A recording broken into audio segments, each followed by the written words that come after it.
네, 오늘의 정치권 현안은 신성범 전 새누리당 의원, 신경민 전 민주당 의원과 함께 짚어보겠습니다. 어서 오십시오. 네, 안녕하세요. 안녕하세요. 안녕하세요. 안녕하십니까? 네, 검찰 수사권 축소 법안 관련해서 헌재 결정이 나왔잖아요. 그러니까 절차는 좀 문제가 있지만 그래도 법은 유효하다라는 결론이었는데 이를 두고서 공방이 계속 이어지고 있고요. 한동훈 장관 같은 경우에는 민주당에서 일부 의원들이 또 탄핵을 주장했는데 지도부는 사퇴 촉구 정도 요구하는 것 같더라고요. 민주당 분위기는 어떻습니까? 뭐 탄핵이라는 게 그렇게 쉽지가 않잖아요. 그러니까 지금 그러는데 이게 헌재 결정이 네. 그날 또 여러 사람들의 여러 코멘트가 있었지만 이게 마무리되는 느낌이 아니에요. 새로운 갈등의 시작점이 된 겁니다. 여러 가지 이유가 있습니다만은 제일 근원적인 것은 네.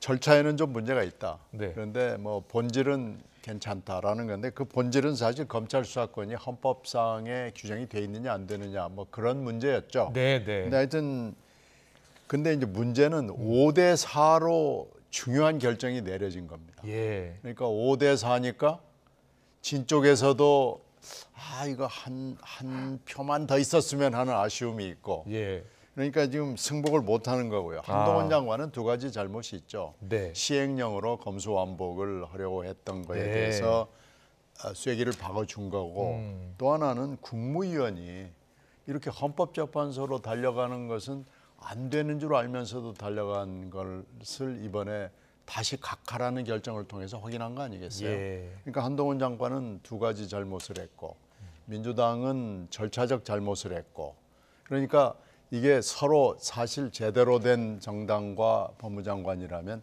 자기 잘못을 인정을 하면서 그리고 이제 남의 잘못을 또 얘기를 해야 되는데 자기 잘못은 덮어두고 네. 남의 잘못만 지금 손가락질을 하고 있는 형국이 계속되고 있습니다. 네. 그리고 5대 4라는 결정이기 때문에 이길 수도 있었다라는 그 심정을 깔고 당 대표부터 계속 저렇게 얘기를 하면은 예. 이 분란은요 네, 네. 금방 가라앉지 않습니다. 금방 가라앉지 않을 것 같다. 김 전 대표는 뭐 강도가 경찰에 책임을 묻는 격이다라고 강도 높게 비판을 했어요. 그러니까 절차상 문제가 시작점이 무엇이었는가? 첫째는 민형배, 양향자 두 이름이 나와야 되잖아요. 네. 무소속이던 양향자 의원이 법사에 있으면서 검수완박에 반대하니까 민주당이든 네. 민형배 의원을 탈당해서 3대 3이어야 할 예. 안건조정위원회를 4대 2로 만들어서 90일 동안 지속돼야 할 안건조정위원회를 며칠만 하고 그것도 17분 만에 통과시키는 이 과정이니까 작년 3, 4월 그러니까 작년 3, 4월 그 얼마나 예. 문제가 됐어요. 그러니까 절차상의 완벽한 하자가 발견된 거죠. 다만 이제 말씀하신 대로 네. 전체적으로 법의 효력은 그렇게 살아있다는 어중간한 결론을 내렸다. 그 모든 사안이 5대 4로 갈라진 거잖아요. 네. 심지어는 한동훈 장관이 자격이 없다. 왜 자격이 없습니까? 유일한 이유는 장관은 수사권이 없기 때문에 자격이 없다고 해서 각하된 거란 말이에요. 예, 예. 자격론에서. 그렇다면 한동훈 장관 쪽에서도 할 말은 있는 거죠. 그러니까 뭐라 그럴까? 오늘 그 이야기 나왔습니다만 자꾸 사퇴하라는 그러면 5대 4로 나왔더라면 예. 만약 이 법이 무효라고 나왔더라면 민주당 의원들은 사퇴하셨겠어요라고 되묻는 지점이 생기는 거죠. 그러니까 예, 제가 보기에는 예. 이게 글쎄 국민들 그렇잖아요. 이게 정부가 헌법재판소의 구성이 바뀌면 또 6대 3이 될지 5대 4가 될지 나중에 또 바뀌는 건 아니라는 생각을 갖고 지켜보고 있다는 네. 점도 지적하고 싶고 또 하나는 그 법을 시행령 이야기인데 예, 예. 이어서 쟁점은 딱 하나예요. 뭐냐면은 시행령. 그 뭐죠? 내용이 6대 범죄만 수사하던 검찰을 2개 범죄. 네. 부패와 경제를 하도록 했는데 한동훈 장관이 시행령에서 다른 범죄까지 예를 들어서 예. 선거 사범 일부 그러니까 뇌물 정치 자금하고 후보자 매수는 이게 부패 범죄로 봐서 수사할 수 있다고 만들어낸 거란 말이에요. 예. 남는 문제는 그럼 이 시행령 내용이 2개 범죄에 들어가느냐 안 들어가느냐, 법을 완전히 위반한 거냐 아니면 법 내에서 여유 있게 한 거냐 해석을 그렇게 하는 이 대목은 남는 거예요. 이 대목 해석을 누가 해야 되겠어요? 해석은 제가 보기에는 나중에 대법원에서 하는 수밖에 없는 거예요. 이 문제는 국회에서 할 일이 아니에요. 예. 그 시행령 지금 폐기해야 된다는 게 민주당 주장이잖아요. 법을 바꿔서라도 해야 되겠다는 거죠. 네, 네. 결국 하나도 이번 결정으로 해결된 게 없습니다. 그렇군요. 이렇게 예. 되면은 현재도 시행령을 가지고 법을 넘어서는 것을 규제하고 통제할 수는 있어요. 그런데 네, 조금 네. 어렵기 때문에 예. 아예 법을 바꿔서 전부 다 그러면은 헌재 결정에 따라서 본질은 바뀐 게 없다고 헌재가 결정을 해줬으니까 네. 그에 따라서 법을 다 바꿔버리자라는 것이 민주당의 입장이죠. 예. 이렇게 따지면 이제 지금부터 또 다시 시작하는 겁니다.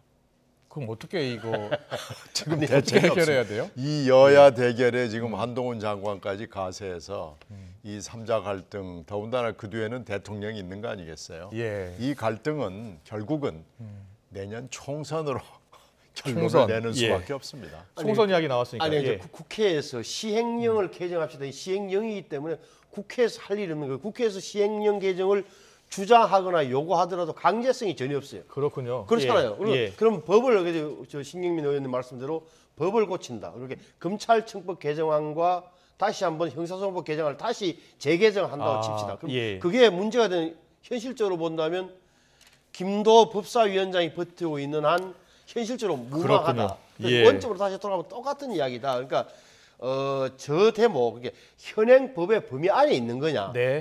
그 시행령 자체가 아니면 현행법의 테두리를 벗어나서 법 위의 시행령으로 볼 수 있느냐? 이 판단은 제가 보기에는 헌재로도 못 가는 거고 어떤 사람이 검찰의 수사를 받고 나서 대법원까지 가는 과정에서 뭔가 법적 판결을 내릴 수밖에 없다라고 봐요. 네. 그러면 민영배 의원 같은 경우에는 어떻게 하는 게 맞겠습니까? 민주당은 이제 많은 의원들이 이제 복당을 해야 된다. 헌재 판결로 나왔으니까. 4월 달에 탈당을 했으니까 1년 후가 지나면은 복당 신청을 할 수 있습니다. 그렇군요. 네. 예. 그러니까 이제 1년 후에는 복당 신청을 본인도 할 수 있고 당에서도 복당 권유를 할 수 있고 그리고 이제 연말이 되면은 어차피 공천 과정에 본격적으로 들어가잖아요. 네. 그렇게 되면은 당연히 민영배 의원은 복당을 하려고 할 것이고 당에서도 생각을 하지 않을 수가 없는 단계가 되는 거죠. 네. 그러나 지금 2단계에서 헌재 결정이 이렇게 나왔으면 아. 지금 복당 얘기를 본인도 그렇고 당도 꺼내서는 안 된다고 예, 봅니다. 그런데 예, 지금 예. 민주당의 일부 강경파 의원들은 복당시키자. 지금 이렇게 나오는 거 아니겠어요? 그렇군요. 예. 이게 법사위에서 이 법을 처리하는 과정에서는 절차적으로 문제가 있다라는 이 헌재 판결이 나온 지 얼마 안 됐으니까 그렇죠. 예. 헌재 결정은 다 비난을 한 거 아니겠어요? 예, 예. 민영배 의원 부분도 비난을 하고 한동훈 장관 부분도 비난을 한 거 아니겠어요? 네, 네. 그러니까 지금은 자숙할 때입니다. 예. 지금은 때가 아니고요. 네. 결국은 저는 어느 당이 됐건 또 어느 측이 됐든지 간에 지금은 헌재 결정을 반추하고 반성할 거 반성하고 네. 조금 있다가 얘기하는 게 좋겠습니다. 알겠습니다. 자, 국민의힘 싱크탱크인 여의도연구원 신임 원장 박수영 국민의힘 의원이 됐습니다. 오늘 임명장을 받았어요. 근데 오늘 이제 그 라디오 인터뷰에서 한동훈 장관 이야기를 했는데 내년 총선에 좀 나와줬으면 좋겠다라는 개인적인 의견을 밝혔습니다. 어떤 이야기 나왔는지 듣고 오겠습니다. 정치 지도자로 서울 출신이 나와서 영호남이라고는 지역 갈등까지도 전부 없애버리고 586 세대를 좀 퇴장시키는 이런 역할을 해줬으면 좋겠다는 게 제 개인적인 바람입니다. 셀럽이 돼 있기 때문에 등판만 하면 무슨 자리를 맡느냐 안 맡느냐를 떠나서 수도권 선거를 견인할 수밖에 없을 것이다. 걸 뛰어넘어서 세월호까지 갈 수 있는 상황을 만들어줄 우려가 있다. 민주당이 저에 대한 탄핵을 진행하게 된다면 그 절차 내에서 이 법이 얼마나 문제가 많은 법이고 국민에게 피해를 주는 법인지 실질적인 판단을 헌재로부터 받아낼 수 있을 거라고 생각합니다. 저는 피하지 않겠습니다. 지금 보시다시피 제가 법무부 장관 할 일이 굉장히 많고요. 저와 무관한 일이고 저는 법무부 장관으로 최선을 다하겠다는 말씀드립니다. 자, 한동훈 장관이 좀 등판했으면 좋겠다라고 박수영 의원이 얘기했잖아요. 네. 지금 여의도연구원장은 사실 내년 총선 전체적인 전략도 짜고 여론조사도 하는 곳이잖아요. 그렇죠. 근데 어떻게 전망하세요, 한동훈 장관? 지금 얘기하는 톤으로 봐서 나오겠다는 거 아니에요? 예. 그리고 탄핵 얘기 나오니까 탁 받아치잖아요. 그 네. 안에서 나의 주장을 충분히 설명하고 설득하겠다. 그리고 국민들하고 얘기하겠다. 이건요. 네. 지금 뭐 박진 장관 이런 분은 장관 정치인, 정치인 장관인데 한동훈 장관은 장관 정치인입니다. 아, 네, 그렇게 그러니까 보시는군요. 이건 예. 나오겠다는 얘기고 예. 다음 총선에서 검수 완박을 놓고 그걸 캐치프레이즈로 해서 검수 완복을 놓고 완박과 완복을 놓고 한판 붙겠다라는 예. 전략을 지금 박수영 신임 원장이 살짝 흘리는 거고요. 그렇군요. 예. 이게 지금 어떻게 보면 굉장히 중요한 대목이에요. 아, 네, 인선뿐만 아니고, 예. 그러니까 공천뿐만 아니고 전략까지도 얘기하는 거고요. 그렇군요. 민주당하고 예. 어떤 대치 전선을 형성하겠다라는 것을 보여주는 겁니다. 네, 알겠습니다. 신서범 의원께서는 어떻게 보셨어요? 박수영 신임 원장은 윤석열 대통령이 대통령 후보가 되고 대통령이 된 것처럼 비교를 하면서요. 탄핵까지 한동훈 장관 탄핵까지 추진하게 되면 윤 전철을 밟을 것이다. 이렇게 이야기를 하는 거예요. 그러면서 지금은 셀럽인데 히어로가 될 수도 있다라고 이야기했습니다. 어떻게 생각하세요? 우선 박수영 의원의 개인적인 판단일까 아니면 박 의원 주변에 저런 생각을 갖고 있는 사람이 얼마나 될까 모르겠어요. 모르는 걸 전제로 가능성은 조금 있다. 왜 그러냐면 지금 윤석열 대통령이 검찰총장을 그만둔 지 얼마 만에 진짜 네. 대통령이 되는 과정. 다시 말하면 흔히 대통령 후보가 되는 국회의원 뭐 한 번도 안 해봤던 처음에 출마해서 대통령이 된 저 지점이 예를 들어서 가능성이 있는 거잖아요. 예를 들어서 네, 예.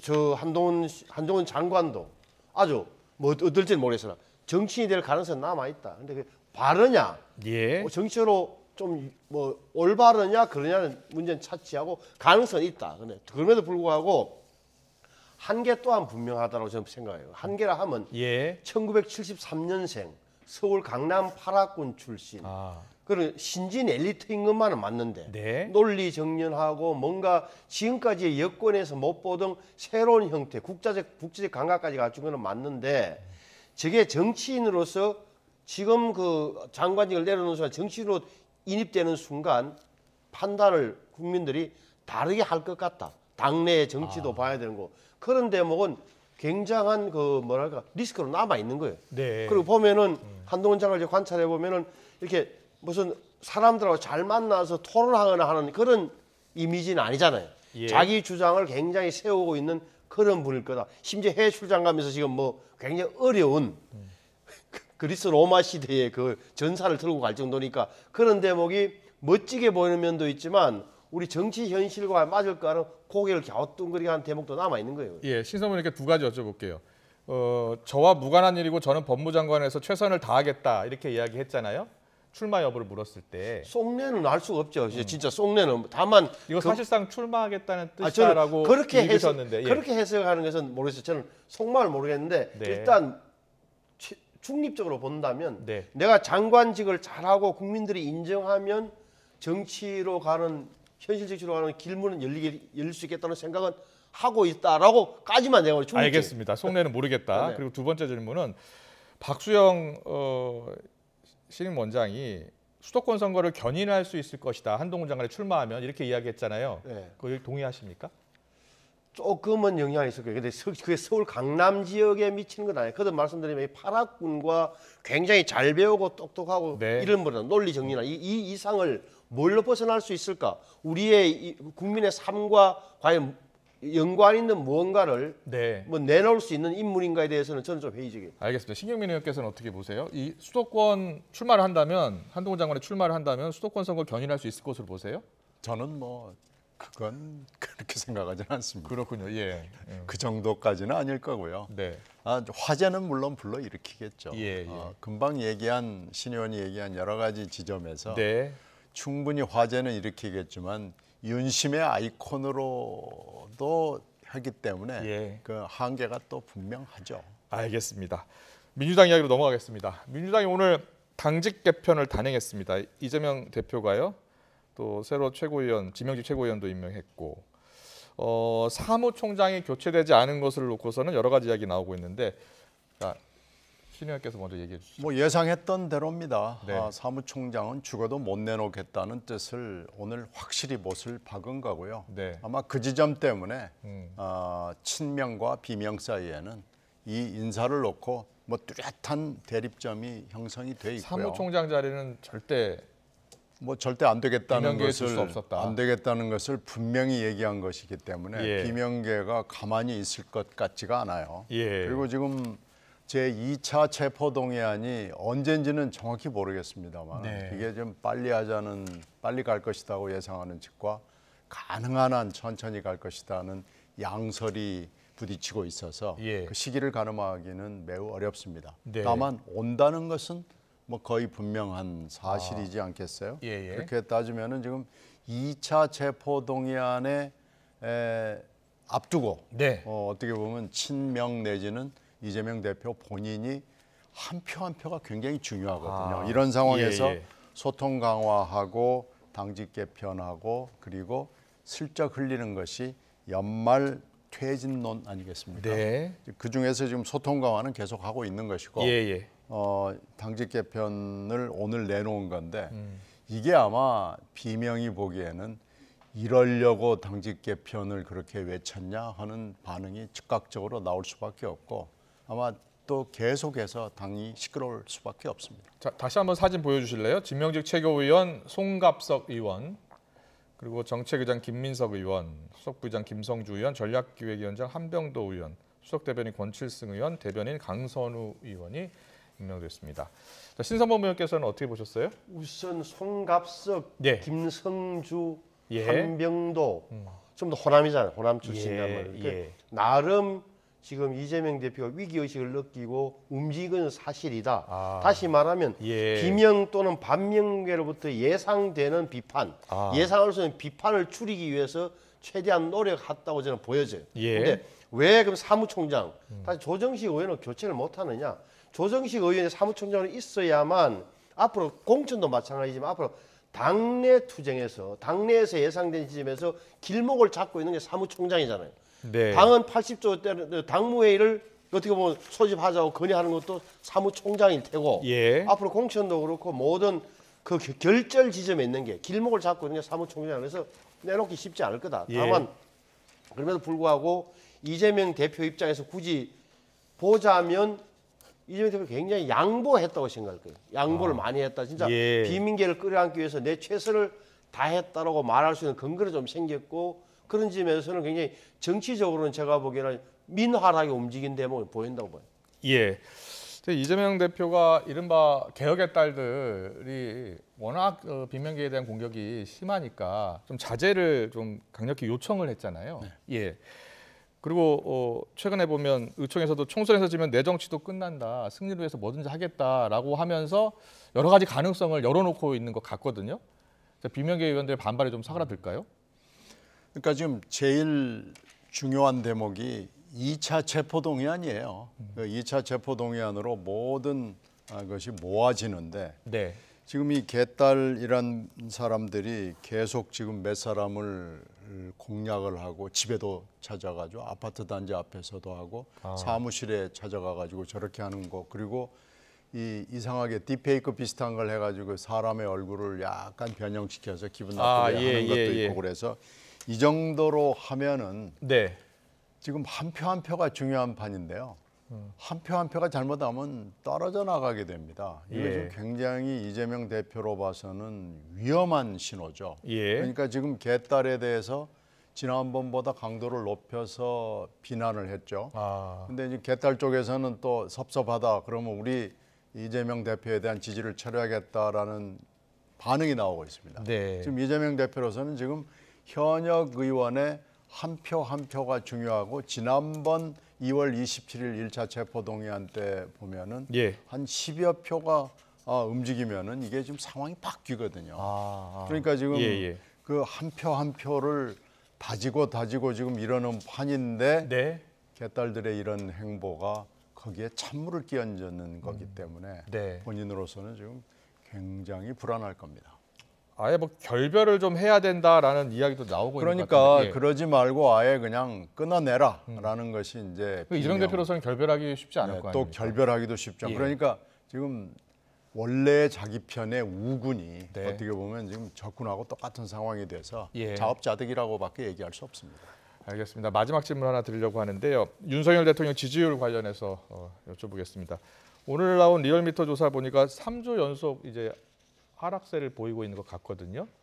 자, 전체적으로 대통령 국정수행 평가 보여주세요. 긍정평가 36, 부정평가 61.2입니다. 부정평가 0.8%포인트, 긍정평가 0.8%포인트 떨어졌고 부정은 올랐고요. 자, 그리고 보면 3주 연속 하락세입니다. 전체적으로 국정수행 평가 앞으로 어떻게 전망하세요? 우선 제가 보기에는 예. 제가 생각으로는 오히려 적게 떨어졌다. 무슨 말이냐면은 예. 그 일본과의 관계, 그다음에 69시간 시간 노동 먼저 이렇게 사회적 쟁점이 됐던 것에 비하면 적게 떨어진 거예요. 다시 말을 예. 바꾸면 윤석열 대통령의 그래도 지지 차성들이 높지는 않지만 지지율이 높지는 않지만 탄탄하게 돼 있다는 느낌은 저는 받았어 오히려. 그럼 예. 앞으로 어떻게 될 것이냐? 앞으로 예. 제가 볼 때는 상당히 뭐 어렵기는 하지만 예. 적어도 4월달에 다음 달에 미국 한미 정상회담이 끝나고 나면 조금 오를 가능성이 있다. 그렇다고 해서 그러면 40을 넘길 거에 대해서 자신은 없지만 네. 그래서 이거는 막 흔히 하는 말로 정말 일희일비할 필요 없는 거다. 네, 간단하게 전망해 주세요. 그래서 일본 외교가 끝나지 않았어요. 예. 4월 미국 외교도 그렇지만 5월 달에 히로시마 G7도 있고 7, 8월 지금 있을 기시다 답방이 있고 그런데 예. 지금 일본이 계속해서 오늘자로 나온 초등학교 교육 지침서 같은 거 보면 강제징용이랄지 독도 문제랄지 매우 도발적이거든요. 그런 점으로 봐서 일본 외교가 이 하향 트렌드에 결정적으로 기여를 했을 거예요. 네. 굉장히 불안하고요. 네. 앞으로도 계속 이렇게 불안한 요소가 있을 겁니다. 알겠습니다. 오늘 정치권 이슈는 여기까지 듣겠습니다. 신성범 전 새누리당 의원, 신경민 전 민주당 의원과 함께했습니다. 잘 들었습니다. 감사합니다. 네. 고맙습니다.